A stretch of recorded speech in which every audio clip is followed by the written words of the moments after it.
신명기 9장 13절에서 29절 말씀입니다. 우리 한 절씩 교대로 봉독하겠습니다. 여호와께서 또 내게 말씀하여 이르시되 내가 이 백성을 보았노라. 보라, 이는 목이 곧은 백성이니라. 나를 막지 말라. 내가 그들을 벌하여 그들의 이름을 천하에 없애고 너를 그들보다 강대한 나라가 되게 하리라 하시기로. 내가 돌이켜 산에서 내려오는데 산에는 불이 붙었고 언약의 두 돌판은 내 두 손에 있었느니라.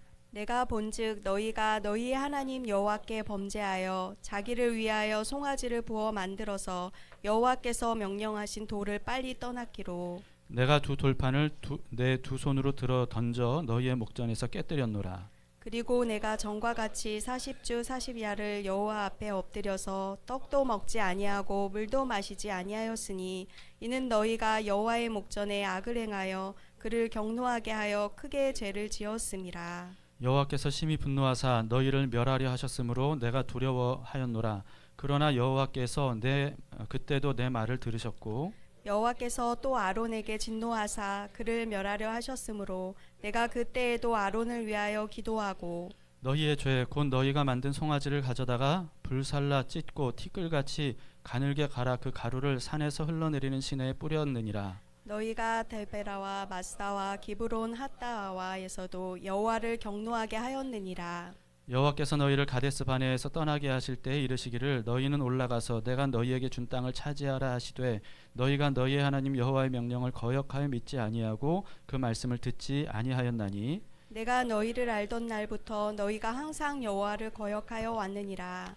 그때 여호와께서 너희를 멸하겠다 하셨으므로 내가 여전히 40주 40야를 여호와 앞에 엎드리고 여호와께 간구하여 이르되 주 여호와여, 주께서 큰 위엄으로 속량하시고 강한 손으로 애굽에서 인도하여 내신 주의 백성 곧 주의 기업을 멸하지 마옵소서. 주의 종 아브라함과 이삭과 야곱을 생각하사 이 백성의 완악함과 악과 죄를 보지 마옵소서. 주께서 우리를 인도하여 내신 그 땅 백성이 말하기를 여호와께서 그들에게 허락하신 땅으로 그들을 인도하여 드릴 만한 능력도 없고 그들을 미워하기도 하사 광야에서 죽이려고 인도하여 내셨다 할까 두려워하나이다. 함께 그들은 주의 큰 능력과 표심팔로 인도하여 내신 주의 백성 곧 주의 기업이로소이다 하였노라. 아멘.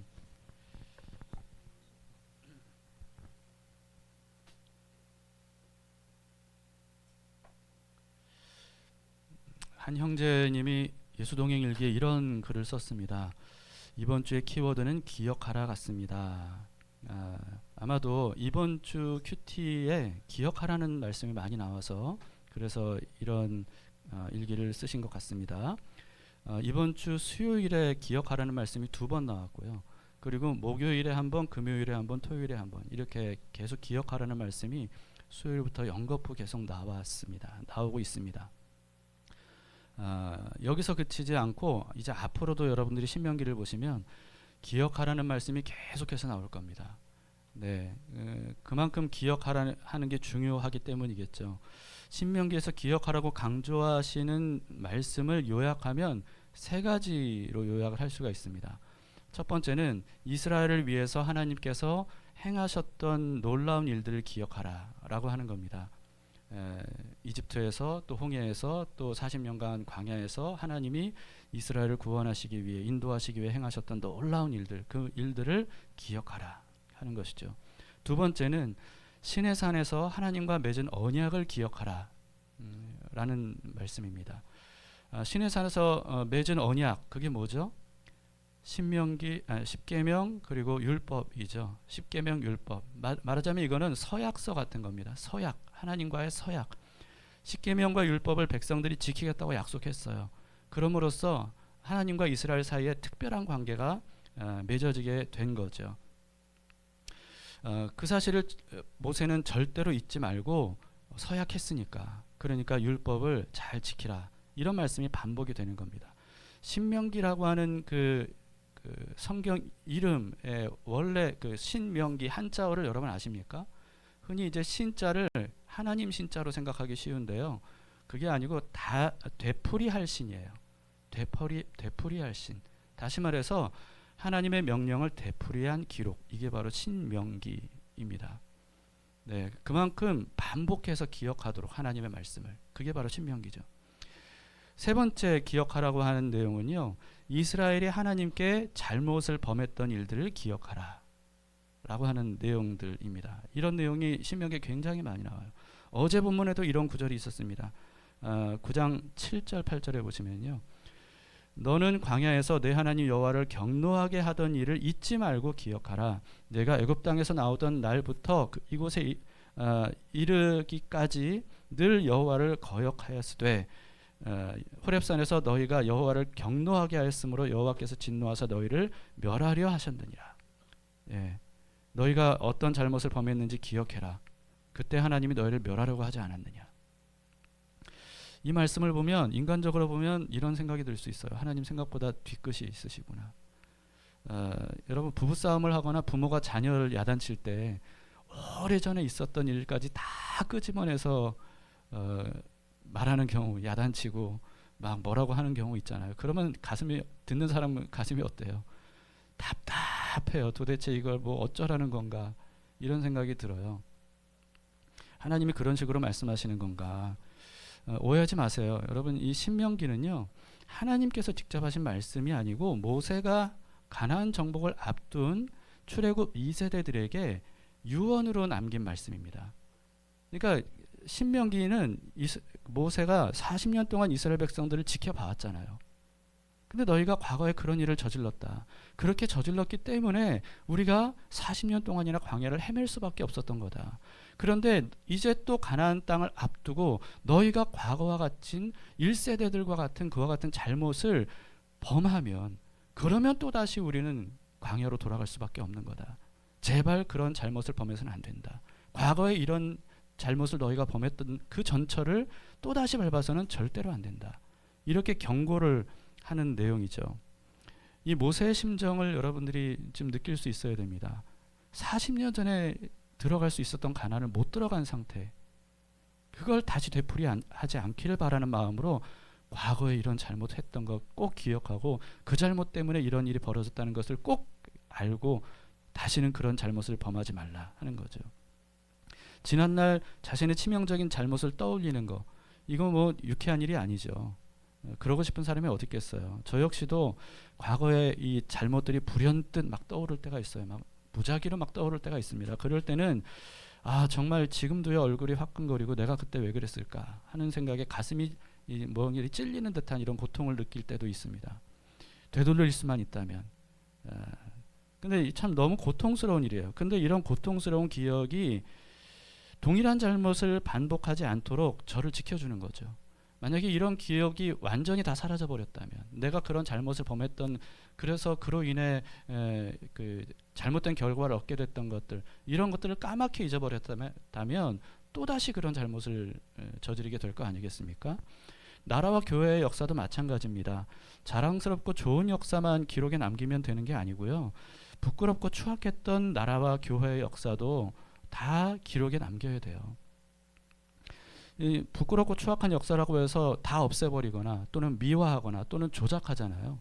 그러면 결국은 어떻게 되냐면 끊임없이 동일한 잘못을 반복하게 되는 겁니다. 그래서 자랑스러운 역사만큼이나 부끄러운 역사도 반드시 있는 그대로 남겨두고 기억해야, 그래야 그런 나라, 그런 교회가 성숙한 나라와 교회로 발전을 할 수가 있는 겁니다. 오늘 본문에는요, 이스라엘이 저지른 두 가지 치명적인 잘못을 상기시키는 내용이에요. 첫 번째 잘못은 뭐냐 하면 하나님께서 시내산에서 모세에게 이제 십계명과 율법을 주실 때, 그때 있었던 일입니다. 모세는 시내산 꼭대기 혼자 있었고요, 40일 동안 밤낮으로 자지도 않고 먹지도 않고 마시지도 않고 이런 상태로 하나님께 십계명과 율법을 받고 있었어요. 그런데 그럴 때, 거의 40일이 다가왔을 때, 다 되었을 때, 산 아래에서 기다리던 백성들이 그새를 못 참고 무슨 일을 저질렀어요? 이집트에서 보고 숭배했던 소의 신 아피스입니다. 아피스라고 하는 이집트의 소신을 금으로 만들어서 이 광란의 축제를 벌였습니다. 그때 백성들은요, 아론에게 자신들을 인도할 신을 만들어내라 그랬고, 아론은 그 말을 듣고 금고리들을 다 다 모아가지고 그걸 불에 녹여서 틀에 찍어내고 그리고 잘 다듬어서 그래서 아피스 신상을 만들었습니다. 이 아피스 신상을 본 백성들이 뭐라고 외쳤냐면 출애굽기 32장 4절에 보면 중간부터 이스라엘아 이는 너희를 애굽 땅에서 인도하여 낸 너희의 신이로다. 뭐라고 얘기했다고요? 이 아피스 신이 너희를 애굽 땅에서 인도해낸 너희의 신이다. 여러분 이집트에 있는 이스라엘 백성들을 하나님께서 구원하실 때 10가지 재앙을 내리실 때마다 모세를 통해서 무슨 말씀하셨습니까? 이런 일들을 행하는 분이 여호와이심을 너희가 알 것이다. 이 일을 통하여 여호와가 하나님이심을 너희가 알 것이다. 계속해서 이 모든 일들을 여호와께서 하시는 것이고 이스라엘을 구원하시는 분이 다름 아닌 여호와 하나님이라는 사실을 계속 강조하고 반복했어요. 그런데도 불구하고 이스라엘 백성들은 지금 뭐라고 얘기하는 겁니까? 자기들을 구원한 신이 이 아피스 신이라는 거예요. 이집트의 신 아피스라는 거예요. 그러면서 숭배하는 거죠. 시내산 꼭대기에서 모세에게 십계명 돌판을 주시던 하나님께서 이 광경을 보시고 모세에게 이렇게 말씀하셨습니다. 9장 13, 14절에 보시면요. 여호와께서 또 내게 말씀하여 이르시되 내가 이 백성을 보았노라. 보라 이는 목이 곧은 백성이니라. 나를 막지 말라. 내가 그들을 멸하여 그들의 이름을 천하에서 없애고 너를 그들보다 강대한 나라가 되게 하리라. 모세에게 하나님께서 하신 말씀입니다. 이렇게 그 목이 곧은 백성들을 나는 다 멸하고 모세 너 한 명 데리고 나는 새 민족을 이룰 것이다. 이렇게 말씀하신 겁니다. 이 말씀을 들은 모세가 얼마나 당황을 했겠습니까? 그래서 모세는요 이 말씀을 듣고 십계명에 새겨진 두 돌판을 가슴에 꼭 끌어안고 얼마나 소중하겠어요. 꼭 끌어안고 산 아래로 다급하게 내려왔어요. 내려와서 보니까 난리가 난 겁니다. 백성들이 뭐 금송아지를 중심으로 해서 뭐 춤을 추고 뭐 광란에 아무튼 이런 숭배 제사를 하고 있는 겁니다. 얼마나 모세가 볼 때 기가 막히고 화가 났겠어요. 모세가 그동안 계속 말했던 게 뭔데? 그거를 백성들이 하나도 듣지 못했던 것처럼 알지 못했던 것처럼 그렇게 과거에 섬겼던 아피스 신을 또 섬기는 거예요. 모세는요 소중하게 끌어안고 왔던 십계명 돌판을 던져서 완전히 박살을 내버립니다. 왜냐하면 이스라엘의 죄악으로 인해서 하나님과 이스라엘 간의 언약 관계가 깨졌다는 것을 보여준 겁니다. 마치 이스라엘이 이런 상태였던 거예요. 바람을 피운 그 약혼녀, 바람을 피운 약혼녀가 파혼을 당하는 것 같은 그런 상태가 되어버린 거죠. 그러니까 하나님 아버지께 버림받게 된 그런 큰 죄를 저지르게 된 겁니다. 그러나 모세는 포기하지 않았어요. 하나님은 이스라엘 멸하고 모세 한 사람으로 새 민족을 이루겠다 말씀하셨지만 모세는 하나도 기뻐하지 않았습니다. 모세는 이스라엘과 하나님 사이를 중재하기 시작했어요. 얼마나 간절히 중재했는지를 보세요. 18절입니다. 그리고 내가 전과 같이 40주 40야를 40일 밤낮이죠. 여호와 앞에 엎드려서 떡도 먹지 아니하고 물도 마시지 아니했으니 이는 너희가 여호와의 목전에 악을 행하여 그를 경노하게 하여 크게 죄를 지었습니다. 자, 이미 모세는요 십계명 받을 때 40주 40야 40일 동안 잠도 안 자고 먹지도 마시지도 않고 그렇게 십계명을 받았어요. 그런데 또다시 이어서 이들의 죄 때문에 40일 밤낮을 또 금식하면서 하나님께 간절히 매달려 기도를 했던 겁니다. 또다시 40일 밤낮을 금식하면서 기도했다는 것은 정말 사생결단의 기도를 했다는 거예요. 자신을 위한 기도가 아니죠. 이스라엘을 위한 중보 기도였습니다. 그 결과 어떻게 됐죠? 19절을 보세요.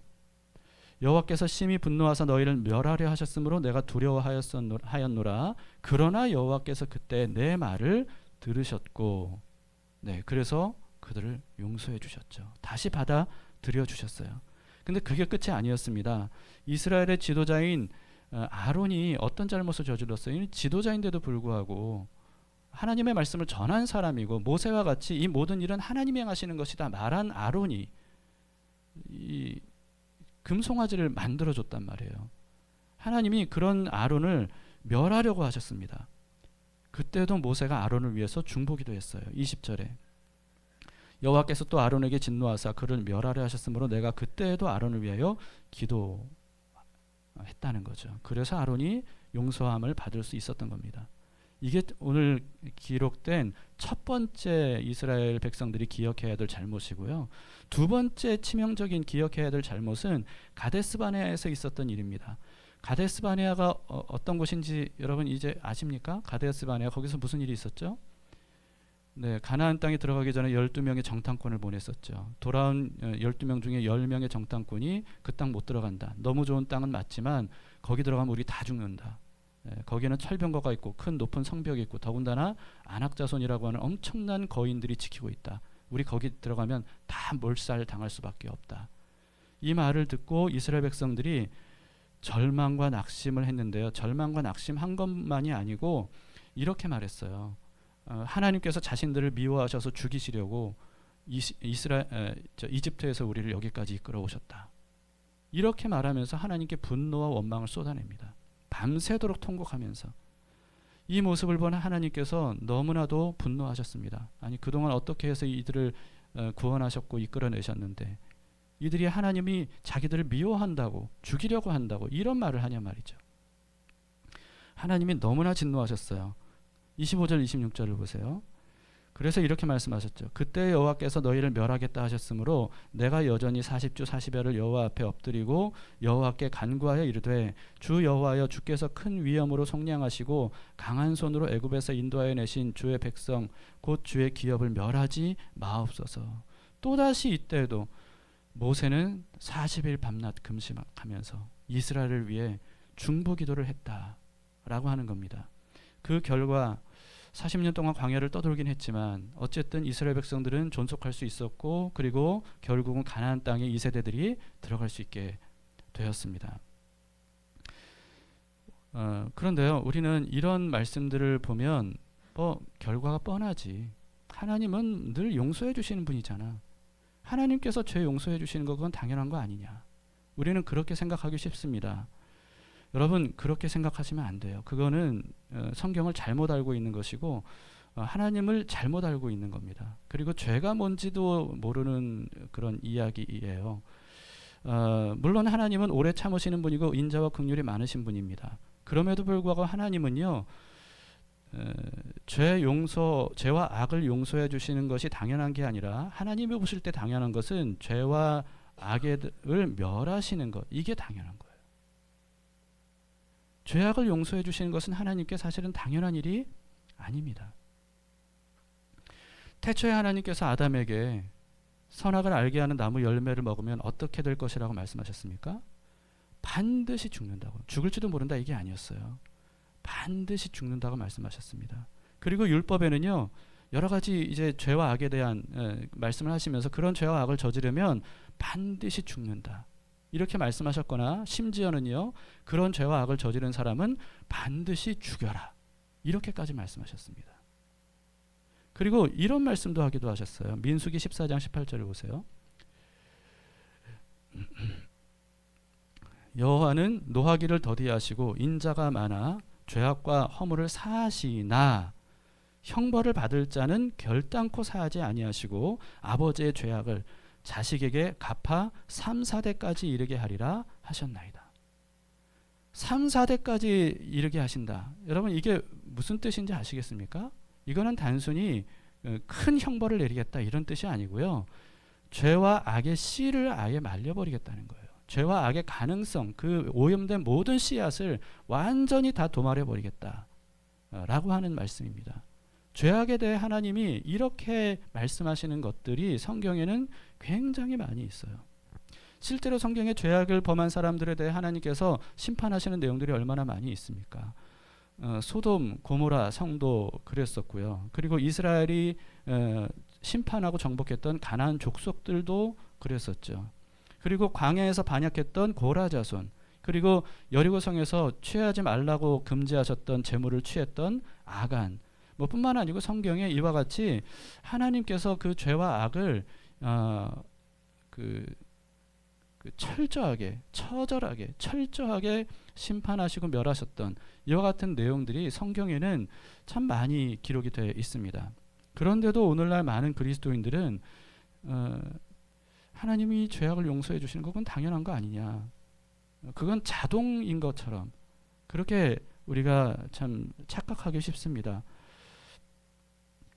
여러분, 죄사함은 당연한 게 아니에요. 죄의 당연한 결과는 뭐라고요? 심판입니다. 죄의 당연한 결과는 심판이에요. 어떤 죄도 하나님의 심판을 면할 수가 없습니다. 하나님은 죄악을 반드시 심판하시는 분이세요. 이 사실을 절대로 잊지 말아야 됩니다. 그런데 하나님은 왜 죄 사해 주셨죠? 오늘 본문에도 죄 사해 주셨잖아요. 왜 죄를 사해 주셨죠? 왜냐하면요, 목숨을 건 중보자의 기도 때문이었습니다. 한번 바꿔서 생각해 보세요. 모세가 이때 하나님과 이스라엘 사이에서 중재하지 않았다면, 그러면 이스라엘을 하나님이 어떻게 하셨을까요? 자동적으로 용서해 주셨을까요? 여러분, 하나님은 빈말을 하시는 분이 아니세요. 성경에도 그 사실을 얼마나 강조하십니까? 하나님의 말씀은 그냥 입에서 나온 하나님의 말씀은 그냥 돌아오는 법이 없다는 거예요. 그 뜻을 다 이루고 돌아온다고 말씀하시잖아요. 하나님은 허풍이나 또 협박을 하시는 분이 아닙니다. 하나님이 말씀하셨다면 그렇게 하시겠다는 거예요. 그런데도 하나님께서 이스라엘을 끝내 용서하셨던 이유는 뭐냐 하면 모세의 중보 기도 때문이었습니다. 모세의 중보 기도가 없었다면 이스라엘은 진짜로 멸망당할 수도 있었을 거예요. 중보 기도하는 사람이 없으면 이스라엘이 어떻게 되는지 알 수 있는 대목이 있습니다. 남유다가, 예루살렘을 포함해서 남유다가 바벨론에 의해서 완전히 멸망을 당한 일에 대해서 에스겔의 환상 중에 하나님께서 말씀하셨어요. 예루살렘이 멸망을 피하지 못한 이유에 대해서 이렇게 말씀하셨습니다. 에스겔서 22장 29절에서 31절을 보시면 이 땅 백성은 포악하고 강탈을 일삼고 가난하고 궁핍한 자를 압제하고 나그네를 부당하게 학대하였으므로 이 땅을 위하여 성을 쌓으며 성 무너진 데를 막아서서 나로 하여금 멸하지 못하게 할 사람을 내가 그 가운데서 찾다가, 하나님이 찾으셨다는 겁니다. 어떤 사람을? 무너진 데를 막아서서 그 사이에서 하나님이 멸하시지 못하도록 막는 사람이 있는가? 중재자, 중보자 있는가 찾으셨다는 거예요. 근데 있었어요, 없었어요? 없었다는 겁니다. 찾지 못하였으므로 내가 내 분노를 그들 위에 쏟으며 내 진노의 불로 멸하며 그들 행위대로 그들 머리에 보응하였느니라. 주 여호와의 말씀이니라. 이때도 하나님께서 중보자를 찾으셨을 때 중보자가 있었다면, 그러면 또다시 하나님은 용서해 주셨을 거예요. 그런데 중보자가 아무리 찾아도 없었던 겁니다. 사실 이때 중보자의 역할을 누가 했었어야 되냐면요, 제사장들이 했었어야 돼요. 하나님이 제사장들을 세우신 이유가 뭐냐 하면 중보하라고, 중재하라고 세우신 겁니다. 그런데 왜 그들이 중재를 못했냐면요, 다 타락했어요. 제사장들이 다 타락해버렸어요. 그래서 에스겔서 11장에 보면 이미 하나님의 영광의 성전을 떠나버린 상태였습니다. 그래서 22장에서 이렇게 말씀하신 거예요. 아무리 찾아도 중재자가 없더라.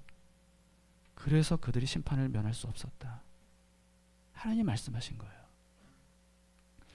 여러분, 중보자가 없으면 죄사함을 받을 수가 없고요. 죄사함을 받지 못하면 반드시 심판을 받게 됩니다. 누구도 중보자 없이 구원을 얻을 수 있는 사람은 없어요. 스스로 구원을 얻을 수 있는 사람은 아무도 없습니다. 하나님의 용서는 저절로 주어지는 게 아닙니다. 중보자 없이 죄사함은 전혀 당연한 게 아니에요. 중보자를 통해서 죄사함을 받는 것이 가능할 뿐이지 그 외에는 하나님의 용서를 받는 것은 불가능한 일입니다. 죄에 대해서 심판이 당연한 거죠. 우리가 분명히 알아야 되고 절대 잊지 말아야 될 말씀이에요. 이스라엘이 죄사함을 받을 수 있었던 이유는 뭐라고요? 모세가 그들을 위한 중보자가 되었기 때문이죠. 그런데 그냥 중보기도가 아니었습니다. 40일 금식, 밤낮을 금식하고 물도 마시지 않는 금식이었어요. 그리고 잠도 안 자는 금식이었습니다. 40일 철야기도 하죠. 이걸 이미 했는데, 그런데 또 이어서 그렇게 하면서 목숨을 건 중보기도를 했던 겁니다. 목숨을 건 중보기도. 이 모세의 나이에 이와 같은 40일 금식기도를 연달아서 했다는 건 뭘 의미합니까? 물론 하나님의 초자연적인 역사에 의해서 이 80대 노인이 그런 기도가 가능했겠지만 어쨌든 모세 입장에서는요, 죽음을 각오한 기도였다는 거예요. 죽음을 각오한 기도. 이스라엘을 위해 대신 죽어도 좋다는 마음의 기도였다는 거죠. 심지어 모세는 금송아지 숭배 사건 때 이런 기도까지 하나님께 드렸습니다. 출애굽기 32장 31, 32절에 보시면요, 모세가 여호와께로 다시 나아가 여짜오되 슬프도소이다. 이 백성이 자기들을 위하여 금신을 만들어 싸우니 큰 죄를 범하였나이다. 그러나 이제 그들의 죄를 사하시옵소서. 그렇지 아니하시오면 원하건대 주께서 기록하신 책에서 어떻게 하라고요? 내 이름을 지워버려 주옵소서. 네, 자신 한 사람이 희생함으로써 이스라엘 백성들을 구원할 수 있다면 저는 모든 걸 감수하겠습니다. 이런 기도였습니다. 그래서 이스라엘 백성들이 사함을 받을 수 있었던 겁니다. 우리 현대 그리스도인들이 생각하는 것처럼 여러분, 하나님의 용서는 절대로 쉬운 용서가 아니에요. 절대로 쉬운 용서가 아닙니다. 죄인들의 용서를 위해서 목숨을 내놓고 기도한 중보자, 누구죠? 예수 그리스도. 예수 그리스도이십니다. 모세는요, 목숨을 건 40일 중보 기도로 유일한 중보자이신 예수 그리스도, 그분을 그림자처럼 보여줬어요. 디모데전서 2장 5절에 이렇게 말씀합니다. 함께 읽어볼까요? 시작.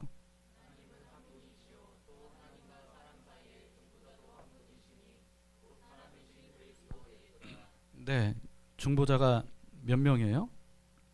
한 분. 하나님과 사람 사이에 중보하실 분은 몇 명입니까?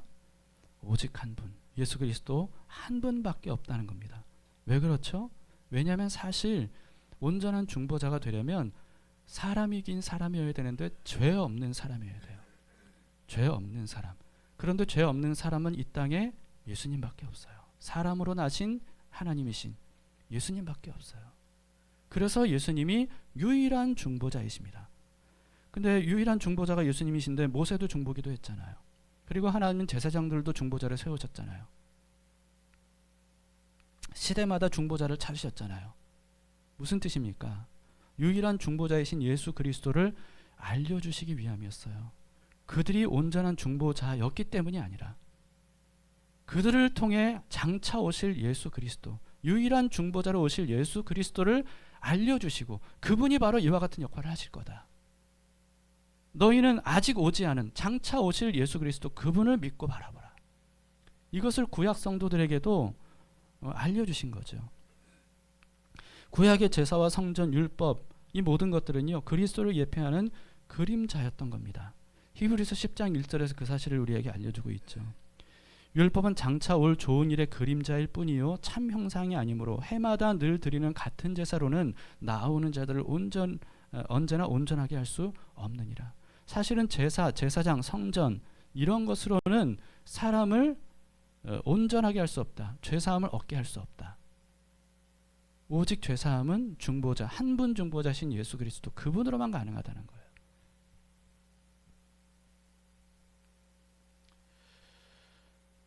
모세의 중보기도와 제사장들의 제사를 하나님께서 받으셨던 이유, 바로 그것은 예수 그리스도를 나타내시기 위함이었습니다. 그렇다면 우리는 어때요? 예수님이 유일한 중보자이신데 그러면 우리는 중보자가 될 수 없는 건가요?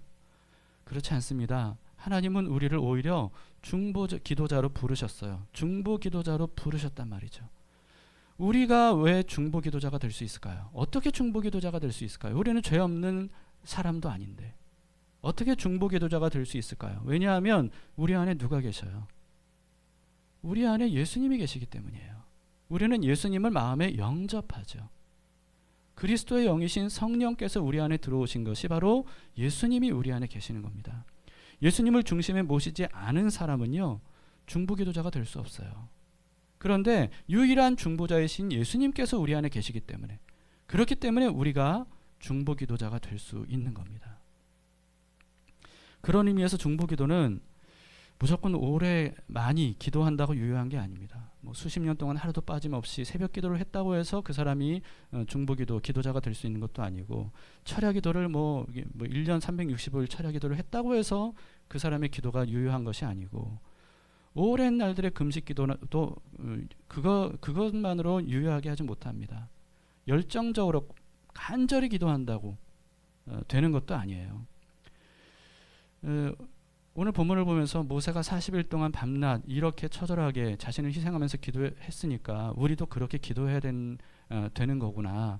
여러분, 그렇게 오해하시면 안 됩니다.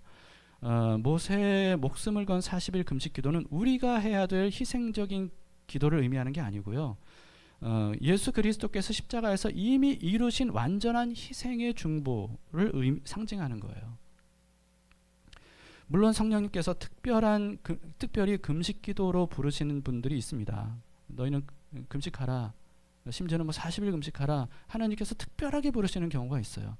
그런데 그것은 하나님의 특별한 부르심이 있었을 때 하는 것이지, 자의적으로 40일 금식 기도해서 하나님께 내가 받고 싶은 것을 이렇게 얻어내야 되겠다 하는 이와 같은 방식은 모세의 40일 금식 기도와는 다릅니다.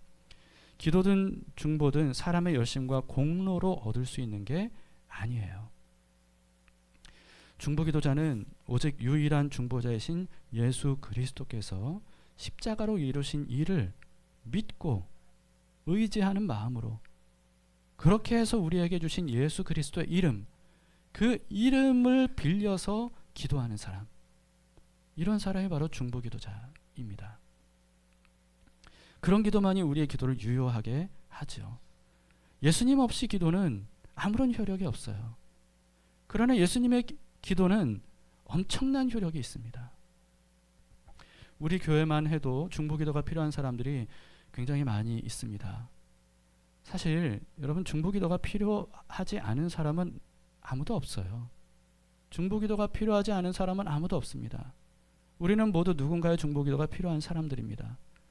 그와 더불어서 우리 모두는 중보기도를 해야 될 사람들입니다. 우리 안에 누가 계신다고요? 예수님이 계시죠. 우리 안에 예수님이 계시는데 그분이 유일한 중보자세요. 유일한 중보자이신 예수님, 십자가에서 달려 죽으실 정도로 중보하신 그 예수님께서 우리 안에 계신다면 우리 안에서 어떤 일을 하도록 이끌어 가시겠어요? 어떤 일을 하도록 이끌어 가시겠습니까? 중보기도 하도록 이끌어 가시지 않겠어요? 이거는 너무나도 당연하고 자연스러운 일입니다. 예수님의 인도하심을 받는 사람이라면 중보기도로 이끌려가는 것, 이것은 어쩌면 지극히 자연스러운 일입니다. 중보기도가 필요하지 않은 사람은 아무도 없는 것처럼 중보기도를 하지 않아도 되는 그리스도인은 아무도 없어요. 주님의 부르심에 귀를 기울여 보세요. 하나님께서 우리를 중보기도자로 부르십니다. 그러면서 더불어서 자신이 중보기도자로서의 사역만 해야 되는 사람이 아니라 나 역시 누군가의 중보기도가 반드시 필요한 사람이다 하는 것을 우리에게 늘 일깨워 주세요. 그래서 중보기도를 한다고 교만할 것도 없고요. 중보기도를 부탁한다고 굴욕적으로 생각할 필요도 전혀 없습니다. 우리 모두가 서로서로를 위한 중보기도자가 되어야 되는데요. 그동안에는 기도해 준다 하면 목회자가 성도들에게만 기도해 주는 것으로 생각하는 경우가 참 많이 있었습니다. 이거는 성경적인 게 아니에요. 여러분 모두가 제사장으로 부르심을 받은 사람들입니다. 이제는 제가 사제가 아니에요. 제가 제사장이 아니라, 저만 제사장이 아니라 여러분 모두가 다 제사장으로 부르심을 받은 사람들이라는 거죠. 무슨 뜻입니까? 하나님과 사람 사이에 중보를 하라는 거예요. 우리 안에 계신 예수님이 우리를 그렇게 부르셨다는 거죠. 이 부르심에 응답하시길 바랍니다. 네, 그래서 이제는 더 이상 나 자신에게만 집중되어서는 안 되고요. 나를 부르신 중보자이신 예수 그리스도 그분을 바라보시면서 그분의 부르심에 귀를 기울이세요. 그리고 응답하시기 바랍니다. 하나님의 응답만 바라지 마시고, 사실은 하나님의 응답을 우리가 바라기 전에 해야 되는 게 뭐냐 하면 하나님의 부르심에 우리가 먼저 응답해 드리는 거예요. 하나님의 부르심에 응답하는 것이 먼저입니다. 그 부르심에 반드시 응답하시기를 바랍니다. 저를 위해서도 기도해 주시기 바랍니다. 그리고 여러 고난 중에 있는 형제 자매들, 가족들, 이웃들을 위해서 기도해 주세요. 그리고 담길 교회를 위해서 기도해 주시고 한국 교회를 위해서 기도해 주시기 바랍니다. 한국 교회를 위해 기도할 때 특별히 목회자들을 위해서 기도해 주시기 바랍니다. 목회자들이 잘 되기만을 위해서 기도하는 것보다는요, 목회자들이 올바로 설 수 있도록 그렇게 기도해 주시면 좋겠습니다. 그리고 이 나라의 안정과 평화를 위해서도 여러분 잊지 말고 우리가 기도해야 되지 않겠어요? 그리스도를 모신 사람의 기도만이 유효하다면 우리가 기도하지 않으면 누가 기도하겠습니까? 그리고 선교사님들을 위한 기도도 여러분들이 함께 해주시기를 바라고요. 또 오늘날 재난을 당한 사람들이 전 세계적으로 얼마나 많이 있습니까? 이상 기온으로 인해서 뭐 지진에, 뭐 폭우에, 홍수에, 쓰나미에, 뭐 화산 폭발까지 아무튼 여러 가지 일들로 인해서 재난을 겪고 삶의 터전을 잃어버린 사람들, 가족을 잃어버린 사람들이 너무나도 많이 있습니다. 안타까운 마음으로 기도해 주시길 바라고, 무엇보다도 공산주의와 이슬람권에서 원해도 말씀을 듣지 못하고 복음을 들을 기회조차 없는 그런 사람들에게도 복음이 전해질 수 있도록 생명의 놀라운 새 생명의 역사들이 그런 땅에서도 나타날 수 있도록 우리가 함께 기도해 주시기를 바랍니다. 제가 기도할 때 자주 이런 기도를 해요. 여기서 기도하면 하나님이 거기서 응답해 주시리라 믿습니다. 여기서 기도하면 하나님이 거기서 응답하시리라 믿습니다. 사실 우리가 여기서 중보기도 하잖아요. 그럼 중보기도 하는 그 거기서는 도대체 어떤 일이 일어나는지 우리는 알 수가 없어요. 알 수가 없는데 우리는 믿는 겁니다. 하나님이 여기서 우리가 기도하면 내가 알지 못하는 그곳에서 하나님이 놀랍게 응답해 주십니다. 이 사실을 믿고 우리가 함께 기도하면 좋겠습니다. 하나님께서 우리와 성정이 동일한 모세의 중보기도를 들어주셨던 것처럼 예수 그리스도의 이름으로 중보하는 우리의 기도도 반드시 응답해 주시리라 믿습니다.